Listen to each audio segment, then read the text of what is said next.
Wir haben jetzt ein recht spannendes Podium vor uns, was auch den Bogen schlägt, noch einmal überhaupt zum historischen Kontext der UNESCO und des Kampfes der UNESCO auch für Press Freedom und Media Development. Begrüßen Sie ganz herzlich mit mir zusammen das Podium Many Voices, One World, UNESCO's Media Policy Strategies for Free, Pluralistic and Inclusive Media. Inspired by the historic MacBride Report and UNESCO's long-standing commitment to democratizing communication, this session builds on new insights from the Horizon Europe project in MeDeMAP to explore 4 key dimensions shaping the future of free, pluralistic and inclusive media. Please join me in welcoming our panel with the team of the Institute for Comparative Media and Communication Studies at the Austrian Academy of Sciences, österreichische ÖAW, Josef Seethaler, Gabriele, Melischek, Andreas, Schulz-Tomancok und Maren Beaufort. Vielen herzlichen Dank. Willkommen. Thank you, Julia. My colleagues and me, we are very delighted to have the opportunity to share some of our thoughts on media policy with you thoughts, which are based, as Julia already said, partly on our EU-funded research project, Mapping Media for Future Democracies, but also other research at my working group on media politics and democracy. So we think that the UNESCO approach is today more important than ever. And it's a particular approach enshrined in a cultural environment. And the reason for its importance is the trust in the media is not in good shape. Evelyn Hammer pointed that already out. This is the front page of the November edition of Harper's Magazine, one of the most traditional media outlets in the US. Even though the situation in Austria is not so bad as in the United States, nevertheless, the 40.6% who, according to the digital news report, trust the media is not really satisfactory. Even so, some people tend to trust professional journalism more than in previous years, considering all this fake news, disinformation, and so on. Okay, nevertheless, if we want to re-establish the role of professional media and journalism in a high-choice media environment, we must take the role of the people in a democratic society more seriously. In doing so, we will start with UNESCO's cultural approach. This requires a short note on the definition of culture. Culture is a set of ideas, practices, physical and symbolic artifacts which are shaped, maintained and reinforced by institutions and shared, recreated and challenged by individuals, their thoughts, their feelings and actions, which in turn are molded by culture. This is an interactive relationship between structure and agency. You can't take the agency out of the structure. So let us start after this short definition with our first presentation, and it deals with some of the cornerstones in the development of UNESCO's approach, and I'm very happy that Gabriele Melischek is with us, as she was part of this development for a long time. Gabriele, please. Now, let me take you on a brief journey through the interesting historical development of the UNESCO approach. In doing so, I focus on the statistical and conceptual fundamentals of media policy research rather than on UNESCO's numerous empirical studies. Dennis McQuay characterized media and communication research from the 1960s to the 1980s as studies of media effects, but with a shift towards long-time social change and cultural patterns. When I think back to my postdoctoral studies at the Annenberg School of Communications in Philadelphia in the 1970s, many textbooks and articles had the term culture in their titles. For example, communication technology and social policy, understanding the new cultural revolution, or mass media policies in changing cultures. George Gerbner had already launched the Cultural Indicators project in 1968, and he may not have been the first to use this particular term, cultural indicators, but he adopted it as an umbrella term for a critical investigation of the production, nature, and consequences of mass media messages. His research strategy focused on 3 dimensions. First, on the institutions that create the messages, which he called institutional process analysis. Second, on the messages themselves, the message system analysis. And third, on the impact of these messages, he used the concept of cultivation, meaning that both the messages and images that surround us form a symbolic cultural environment conveyed by the media that both reflects and reproduces the ways we think about the world. The symbolic environment reveals social and institutional dynamics, and because it expresses cultural patterns, it also cultivates them. This macro-system approach requires long-term and comparative analysis of trends in symbolic cultural environments. This was also in line with UNESCO's efforts to develop cultural statistics, which began in 1972 and led finally to the 1986 published Framework of Cultural Statistics. In fact, these activities to develop cultural indicators began after 2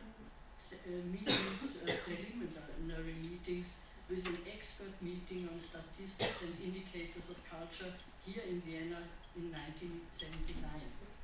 Joint study groups were formed to develop the statistical requirements for each of the term cultural categories outlined in the first draft of the framework, including radio and television. In addition, the exchange continued between the Annenberg School and UNESCO as representatives of the third voice between media policy and media industry, as Gerbner called it.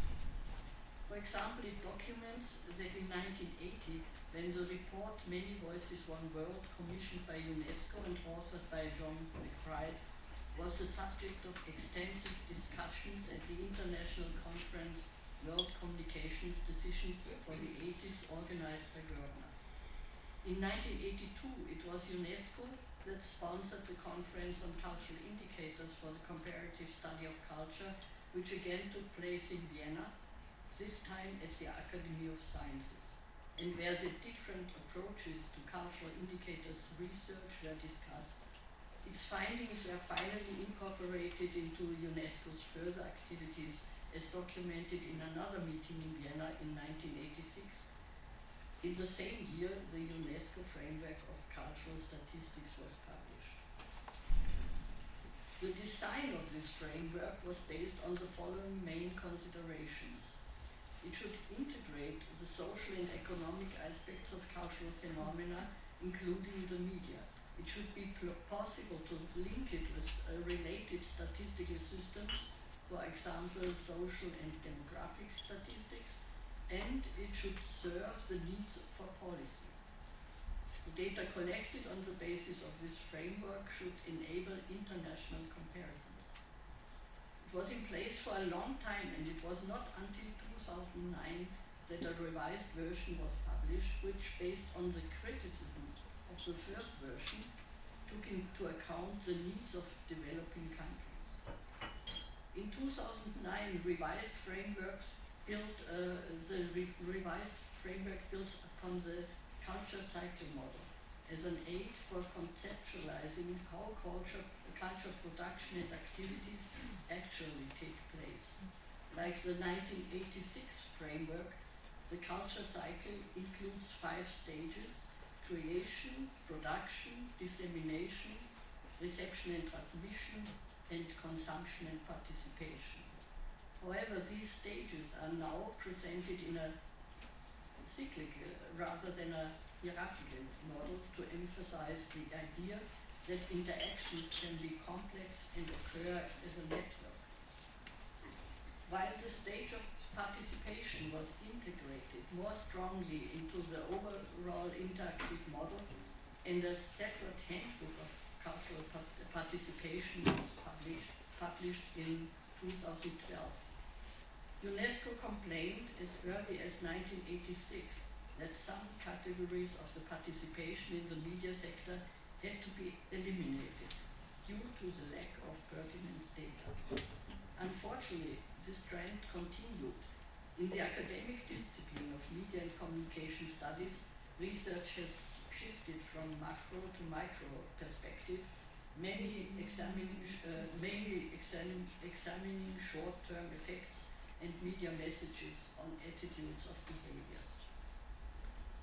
UNESCO, on the other hand, recognized the need to pay greater attention to the media's contribution to the creation and sustaining of functioning democracies. As a result, in 2008, UNESCO published the media development indicators, which are partly based on previous definitions, but now classified into 5 categories serving particular policy goals and allowing for comprehensive evaluation of national media landscapes. The underlying definition of media is very much UNESCO-like. It's, quote, a place where democratic debate happens, where information is exchanged, and where cultural expression manifests, unquote. While the frame of cultural statistics continues to be updated and adapted, the current version was only published this year. UNESCO is further broadening and refining its media indicators.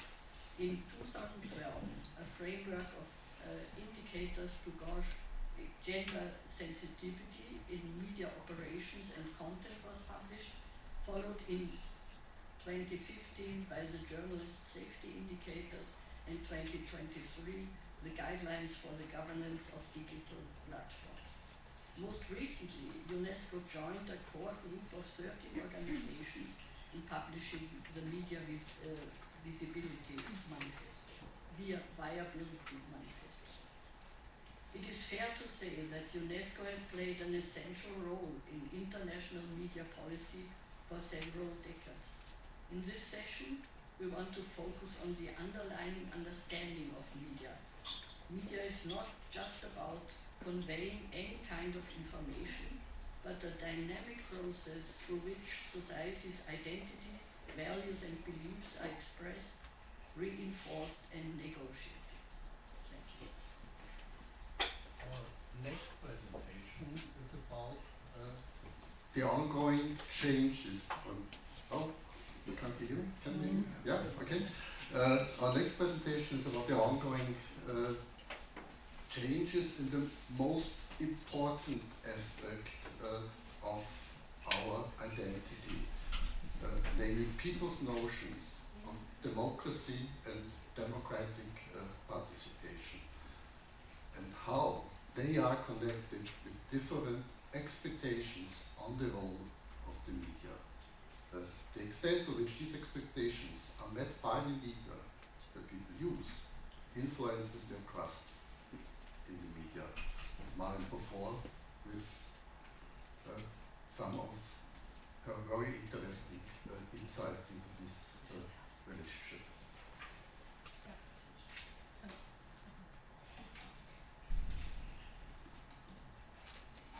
Hello everybody, thank you for having me.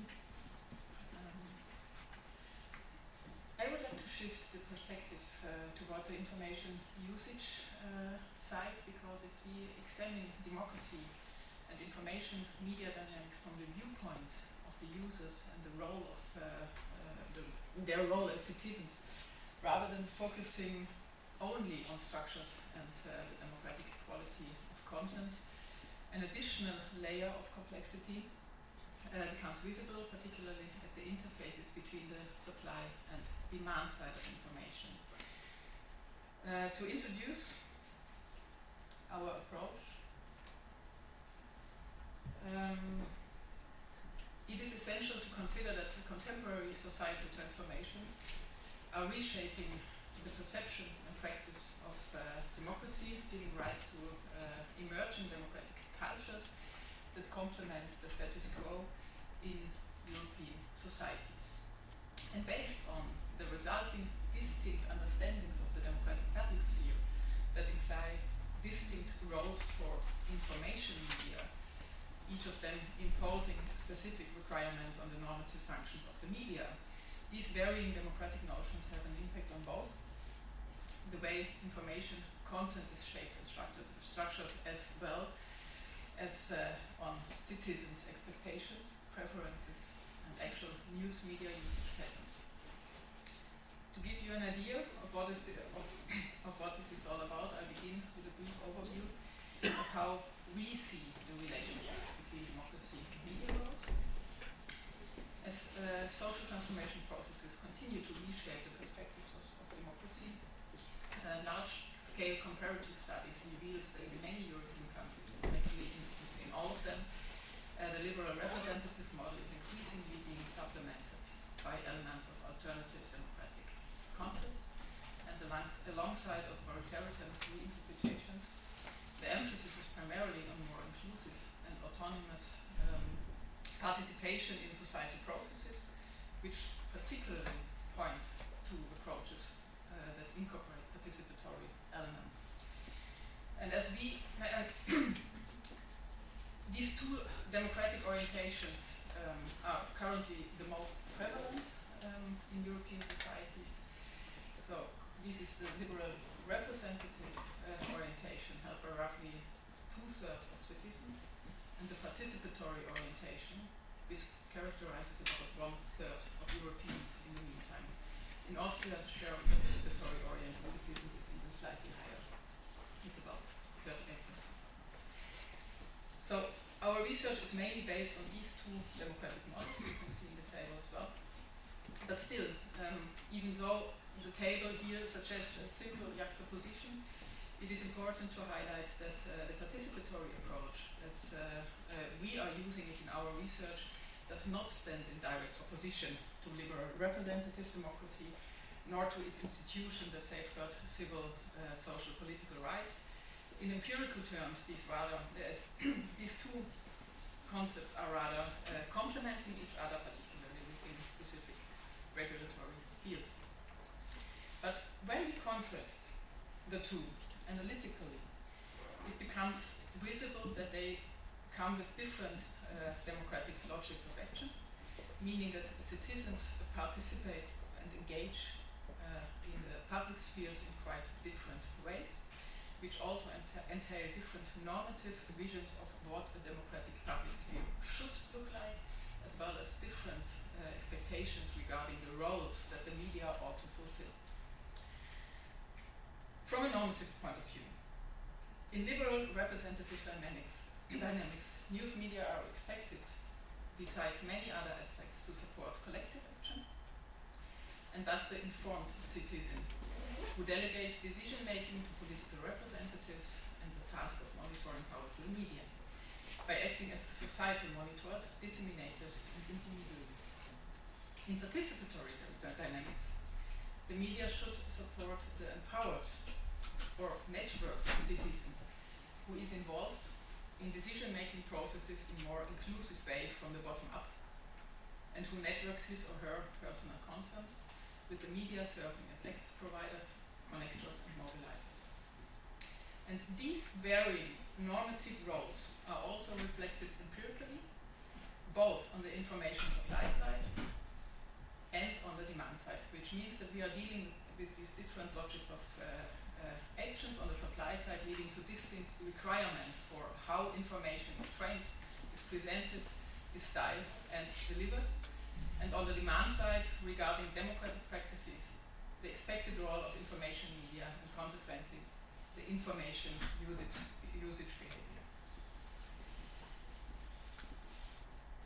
And to develop a deeper understanding of how different notions of democracy are reflected among media users in European public spheres, and what this means for democratic practices and trust, we have carried out several studies. I will briefly outline now.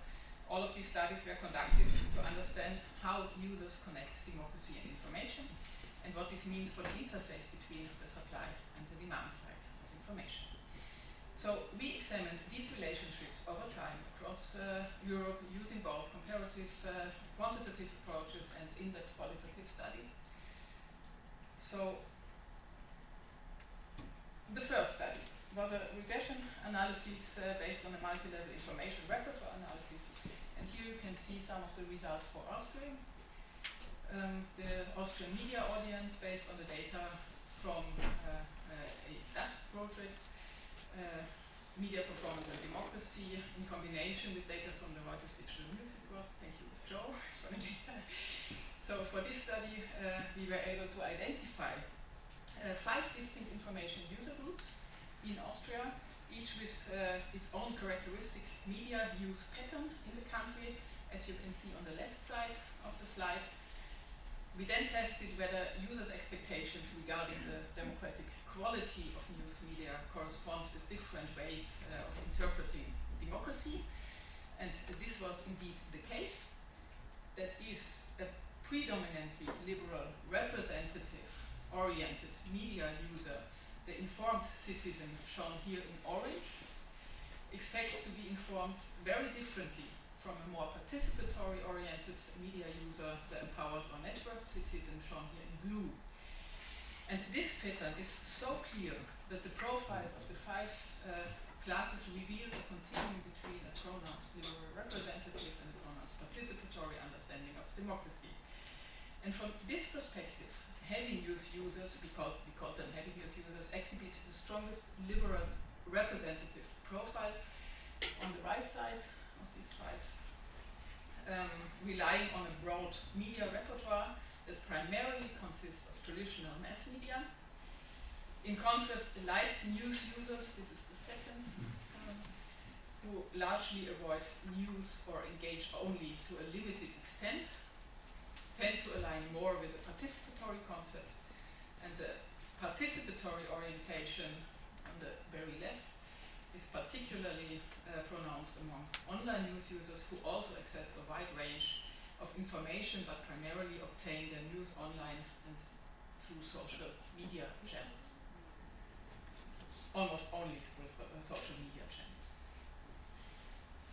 As we analyzed the connection between democratic understanding and trust in the information which is actually used by citizens, it became apparent that the key influencing factors were sharply delineated characteristics that are typical of the respective media roles in the 2 different understandings of democracy, regarding the expectations placed on the information supply, including the way content is presented and delivered, and corresponding to users' respective democratic orientations.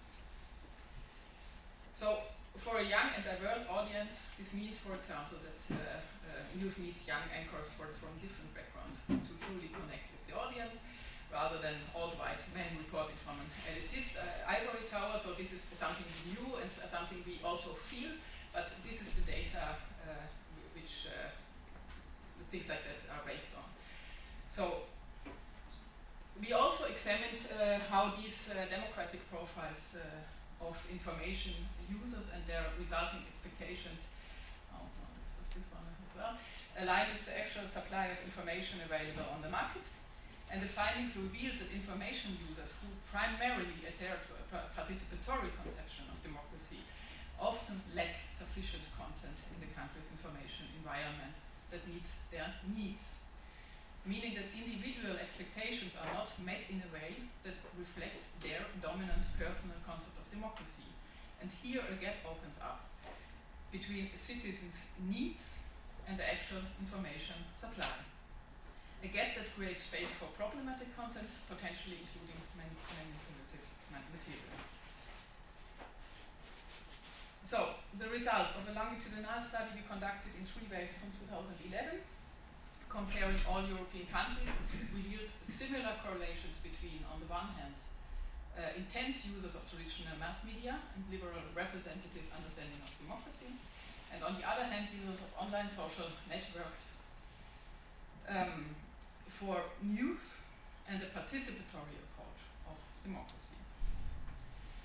And all these findings were confirmed in our in-depth qualitative focus group research, which likewise showed that democratic orientations correspond to distinct information diets, that motivations for using and choosing specific platforms and expectations of news differ in line with users' democratic orientations in such a way that the liberal representative informed citizen differs clearly from the participatory empowered network citizen in information needs and preferred media environments.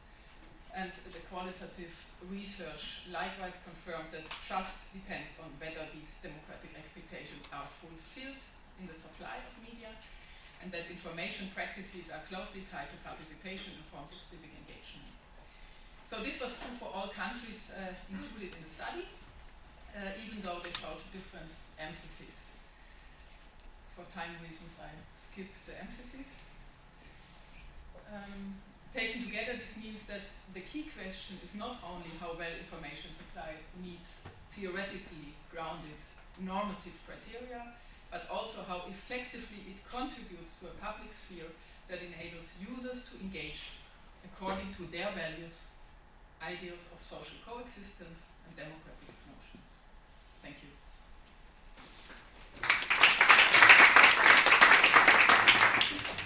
Our next presentation is about empowerment. Very short notice on the microphone. Sorry, sir. Wait. Because our translators now have. Sorry. And we would really like to emphasize your part in this day.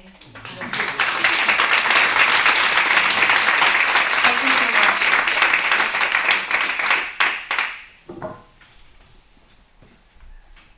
The next presentation is about empowerment for democratic participation as a dimension of journalistic quality. We will come back to this quality aspect in the fourth presentation. And we deliberately put the journalist perspective after the audience perspective, because we are convinced that journalism should serve the public and not the other way around. Andreas, Schulz-Tomancok. Thank you, Josef. Just one remark, it's mixed. It's not just the side from the journalists, but also from this very specific target group. But I will come to this later. Yeah, talking about participation, we already talked about it in a way in the panel discussion. And we know it's one key approach that it's increasingly in demand and being promoted in a certain way in the present day, and in participatory working practices in professional media production. Over the next 5-10 minutes, sorry for my time management, I would like to present 2 empirical studies, each of which focus, among other things, on the question of what role participation plays in quality journalism in Austria. Why is this important? I think we all know, but yeah, we are seeing an increasing shift away from these traditional media products, not only in the public service media we researched on, but also among commercial providers. I think we can agree on that. This is contrasted by a shift toward fragmented media offerings, digital communication platforms, Meta, TikTok, you name it.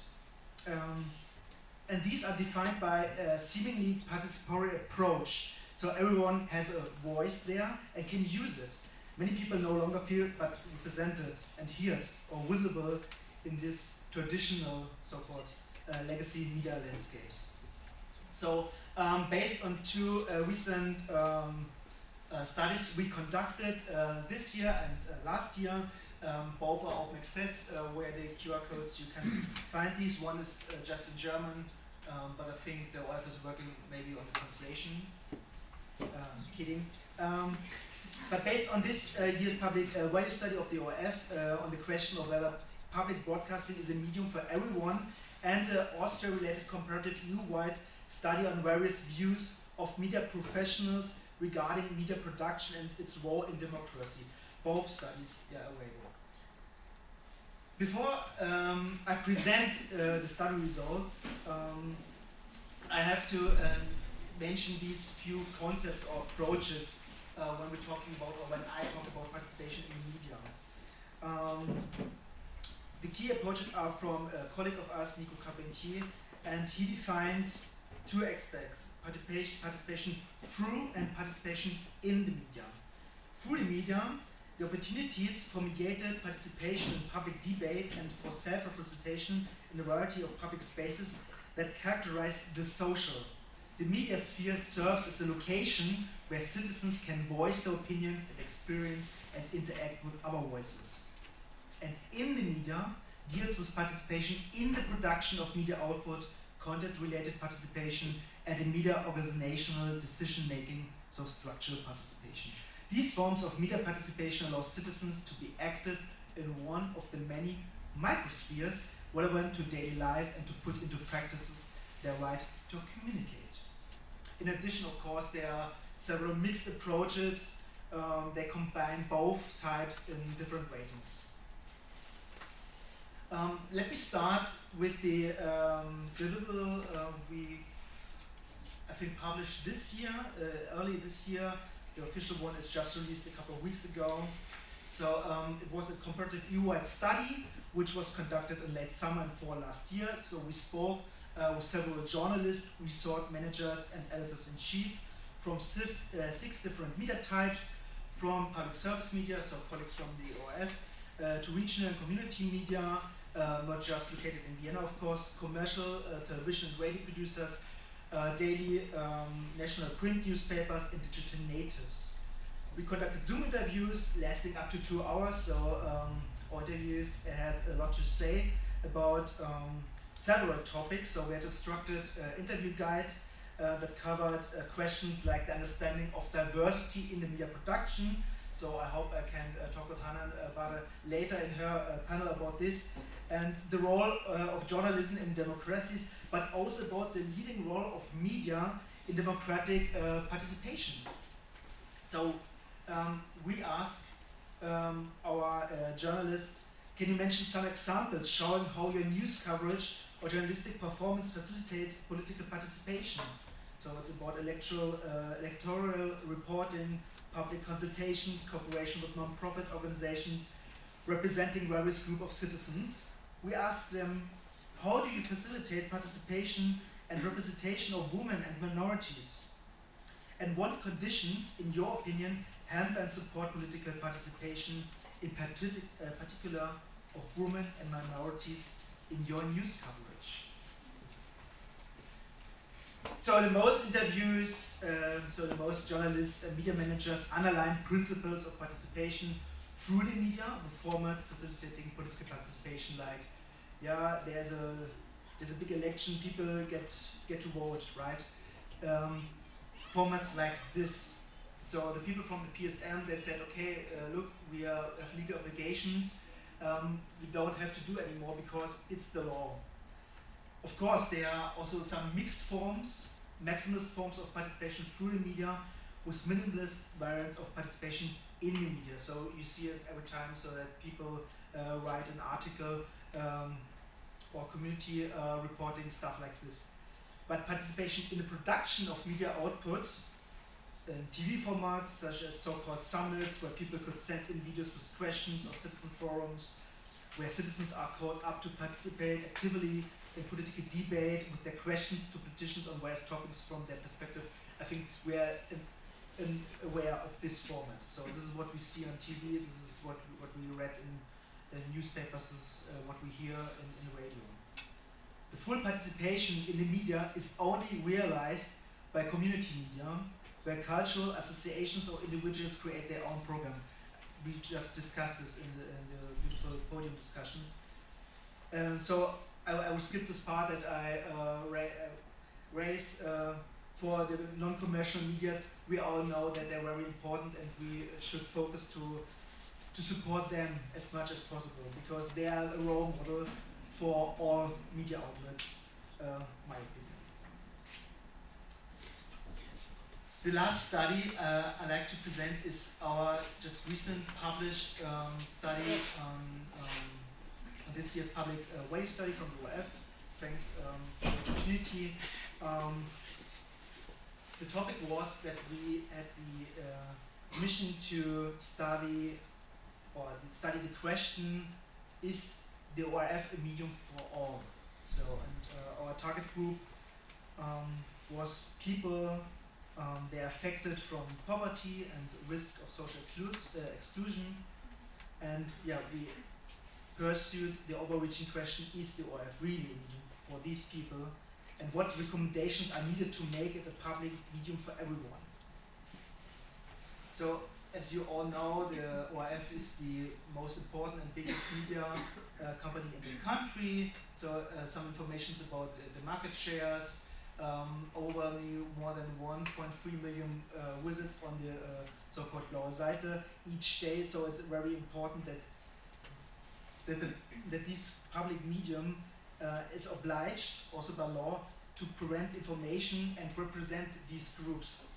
So we conducted 8 interviews and 2 focus groups with scientists, educators, NGOs, self-organized groups, and of course with the people they are affected from poverty and risk of social exclusion. We analyzed our material with the latest version of MaxQDA, and we had an extensive interview material, and it was very interesting to go into this topic, because this is very relevant in times where poverty is rising all over the globe, also in Austria. So we are not an island. We focused on 4 major topics in our study, such as information design for and representation of these heterogeneous groups. However, I would like to limit, of course this is my topic today, myself on the area of participation. So participation can be brought forward in several ways here. On the one hand, those affected, as experts as of their own lives, can give the community a more appropriate form of visibility and represent it. This can also be done in cooperation with organized self-help groups. As a result, one effective approach that we gleaned from discussions would be inclusive editorial teams. These are not intended as an end in themselves, but rather to significantly increase the quality of programs through more diverse perspectives. Of course, we have a bunch of recommendations we sent to ORF. Everything is published, and we address these, which in our opinion are not valid only for the specific groups of people stuck from poverty, but also for other journalistic media in general. So let me explain shortly this table. We distinguish between 2 levels here: journalistic responsibility on the left and institutional responsibility on the right. So it is important for our interviewees that the media give those affected a voice, and communication and media production process should be based on equal footing. So it is important that media professionals take more time to collaborate with those affected, explain processes more clearly, plan follow-ups, and generally work more with community reporters who understand certain medias better and create this kind of visibility that, so to speak, traditional journalists usually cannot. On the other hand, fundamental understandings must be renegotiated at an institutional level, such as the ORF's current claim to social integration. A more contemporary and productive approach would be that of inclusive editorial offices. More inclusive editorial office can be thought of in 2 ways. On the one hand, moving away from this formalized image of the journalist, and on the other hand, the participatory involvement of lay persons who are trained accordingly every person has a voice and agency, they just need the right support. Even through the project focused on specific target groups, it became clear that more inclusive participatory media are desired and can minimize existing bias and representation. This target state would be particularly necessary for legacy media such as PSM, as they are reaching fewer and fewer people. Concluding words from my side, all of this takes resources, especially time and money. We think these investments are worth it to strengthen communities in times of fragmented media use. Community skills, closer cooperation with NGOs and self-organized groups, and the development of different formats can only be the start if we want to give many voices a fair and lasting hearing. Thank you.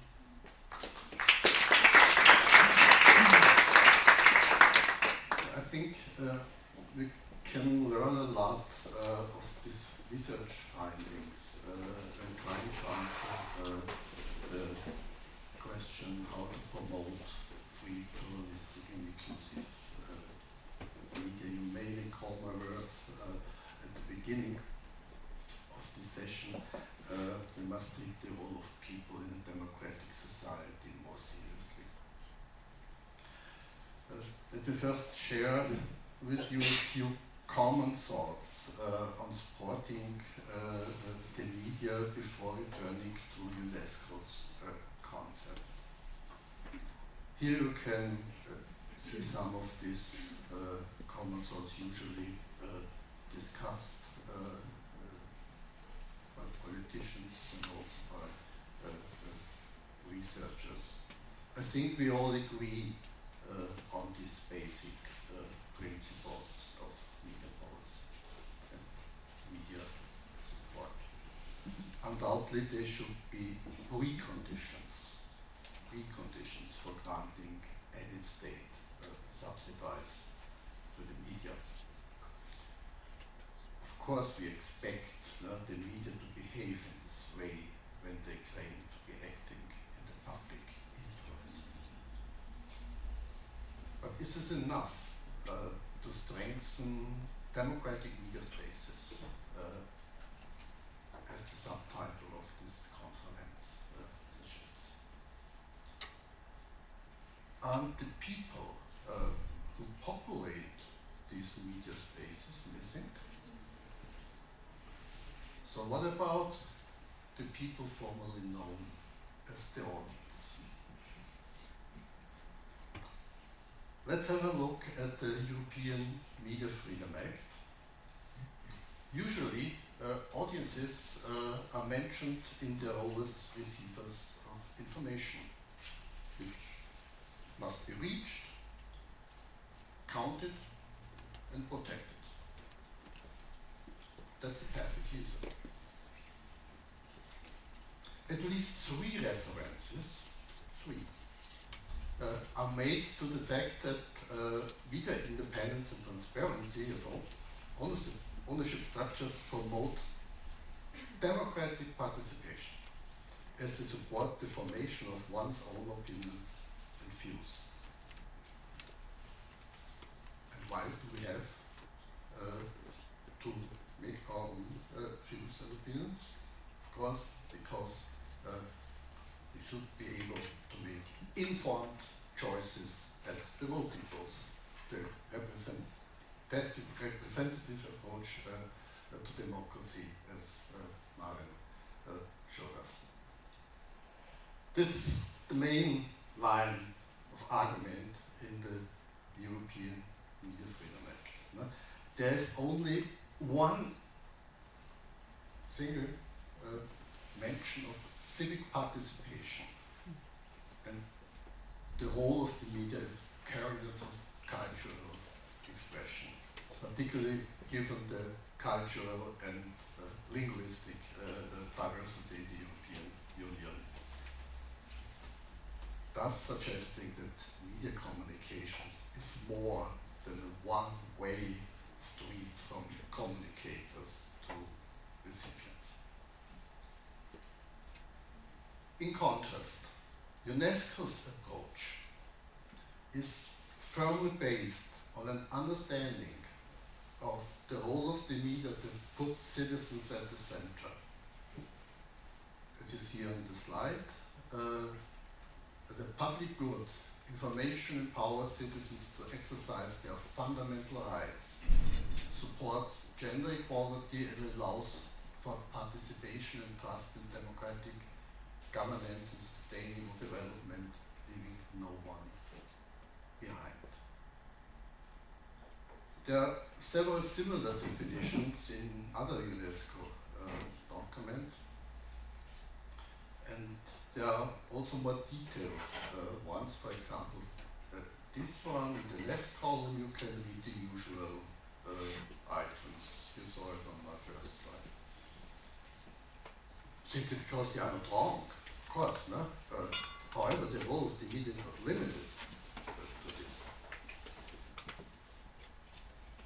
What we have labeled a holistic approach to the media allows for a more comprehensive perspective. Take a look at the column on the right.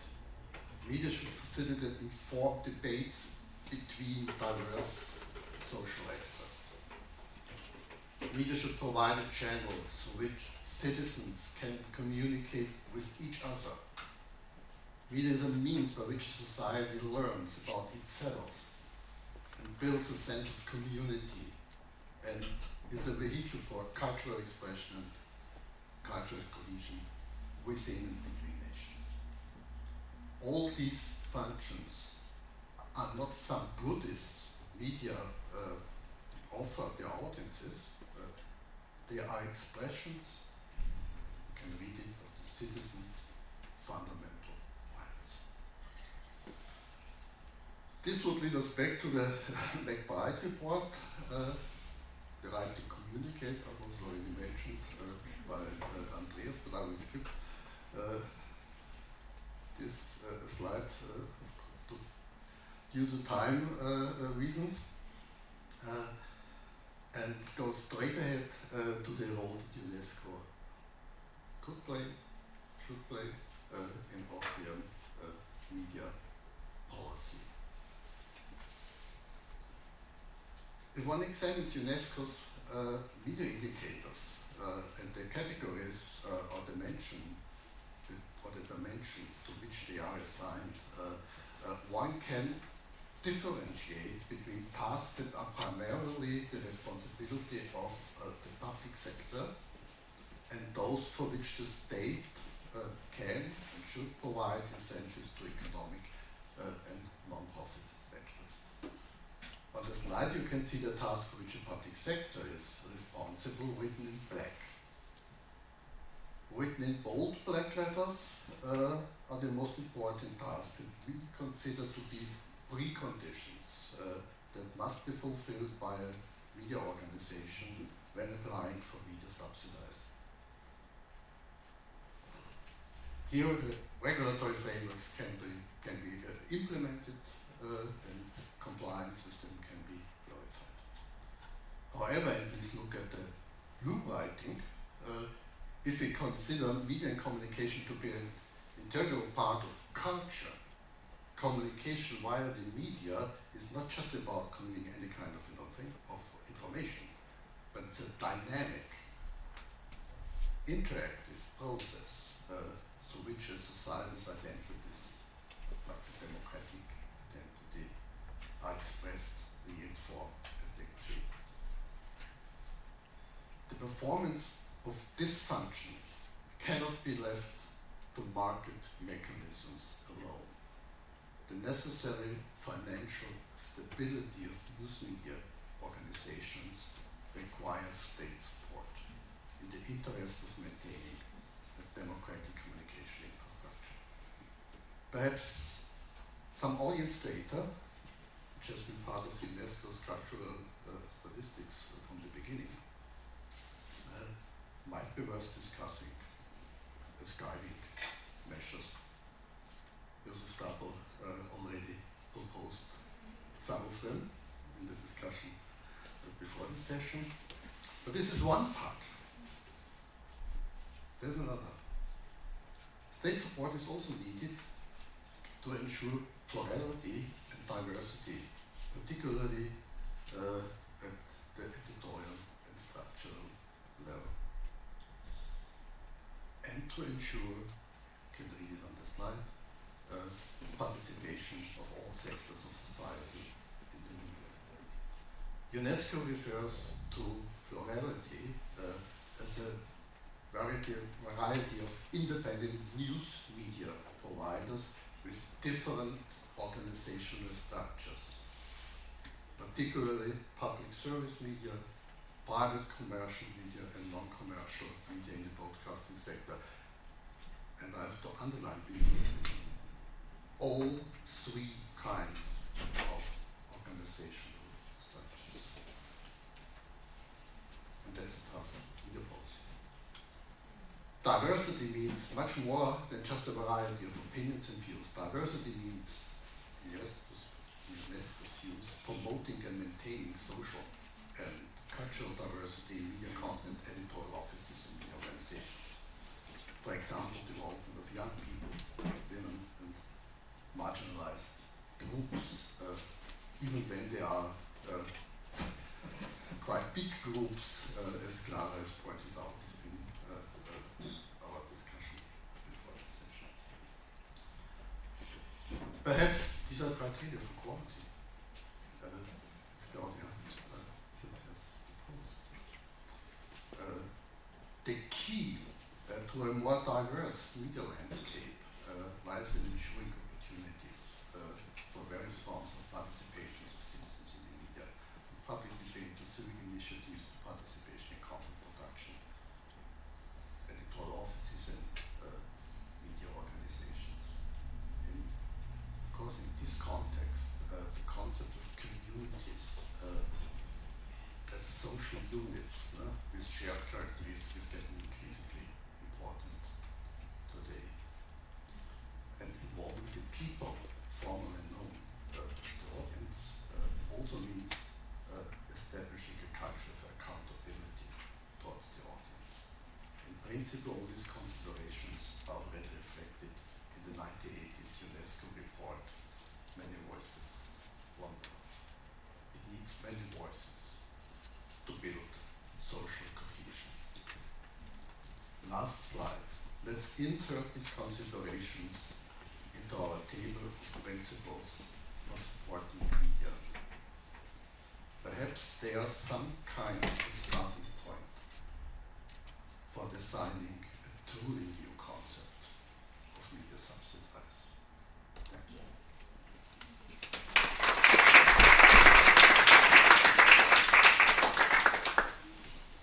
Thank you so much, the four of you, for giving us these very interesting insights on how to connect what we're discussing today with UNESCO's role it can or might play in at least the Austrian media policy development. We have a few minutes that I can invite you to participate with some questions, but I would also like to enhance that we have a lot of opportunity to discuss this afternoon, and we have 1 hour approximately for the lunch break. So we have, let's say, 3 questions. Please. Cecilia, well, I think my voice would be now. My name is Konrad Melischek. I'm working for the Austrian Broadcasting Corporation. Josef, Seethaler and your team, thank you again for doing this beautiful research. I know how much work it was, the study you mentioned before. I've got some printed issues of it with me, so if someone wants to read it in form of a book, you can take them. Thank you, Konrad. Yeah, I thought maybe it would be helpful. But my question would be, when you're talking about transparency of ownership, how would you imagine to do that? Would you think about real people standing behind? Because if I don't take media, but someone else, imagine just Benko and his housing system. There was, I think, 500 companies, but only one man behind. Should there be the people behind, which should be transparent? Or would you think about forcing media to make it transparent? Example given, if Bertelsmann Radio makes something about the Bertelsmann book, should we mention that? Should we oblige to mention that? What do you think about transparency of ownership when you mention that? Thank you. It's not my idea, I think it's a good idea, but it's the idea of the European Media Freedom Act. And the Media Freedom Act wants the media to display this information on ownership publicly available on their websites.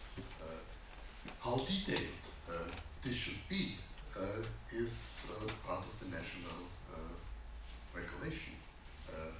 So it would be nice some guys from the media authority would be there. They aren't. We have to cover them. Okay, we have two more questions already, I'm sorry.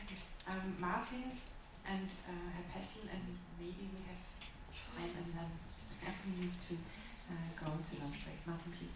Yeah, thank you very much for the contributions. As somebody born in Klagenfurt, please excuse us that in the introduction, Adrian's university was relocated to Salzburg by mistake. So It's Klagenfurt, yes.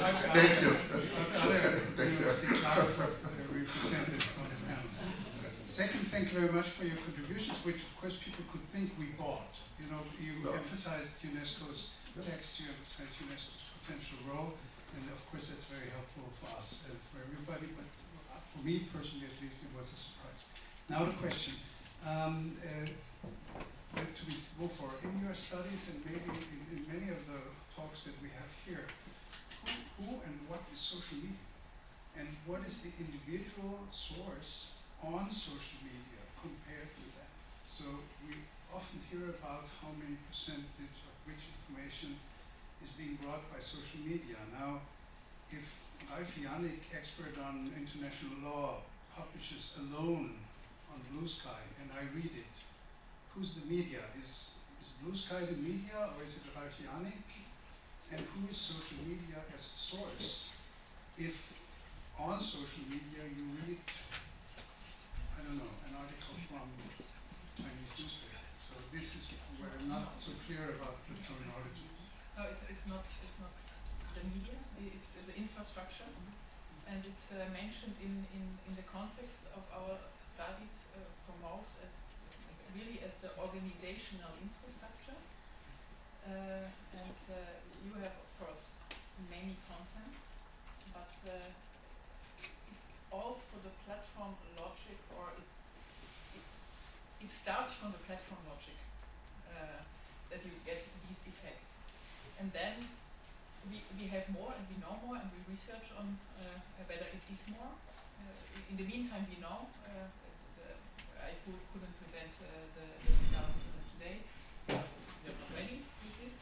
But for example, the Austrian broadcasting, the ORF has this mainstream news format, the Zeit und Bild, on television, and then there are Zeit und Bild on TikTok and Facebook, for example, which is completely different. This is not only a short version of the television news, and there are many characteristics you can see for the participatory notion of democracy, which is the social media format and the liberal representative notion of democracy in the television format. And we actually compare them at the moment only from the contents and from the delivery and from all this stuff. And if you connect this to the audiences, you see that TikTok and Insta are very, very successful among participatory users, which are from most young people, but not only. And we see that it is not only about young people, it is really about participatory oriented users. still connected to the social media news, and this is more than the platform logic. It's about the way content is presented. Thank you. To speak up a little bit, Mr. Passy, you have the last question. So, Helmut Peisler, Community Media Institute. We had the pleasure to be part of the MeDeMAP project and to organize citizen parliaments on the topic of media and democracy. And it's just a complementary perspective, maybe even.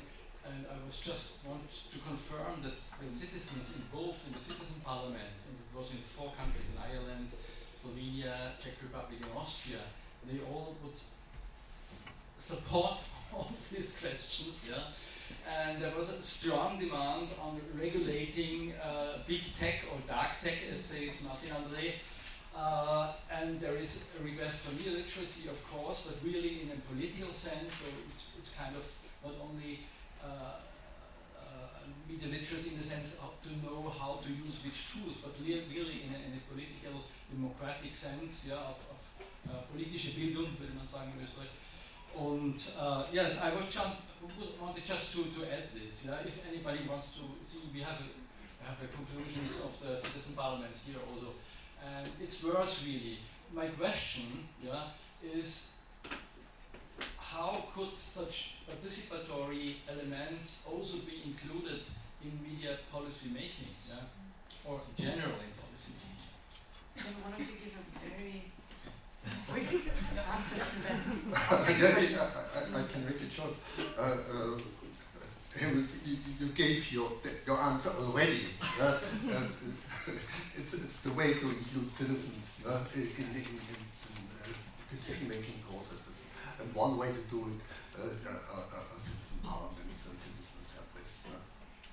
So thank you so much for this. And the focus So thank you very much for your attention, for your presentation.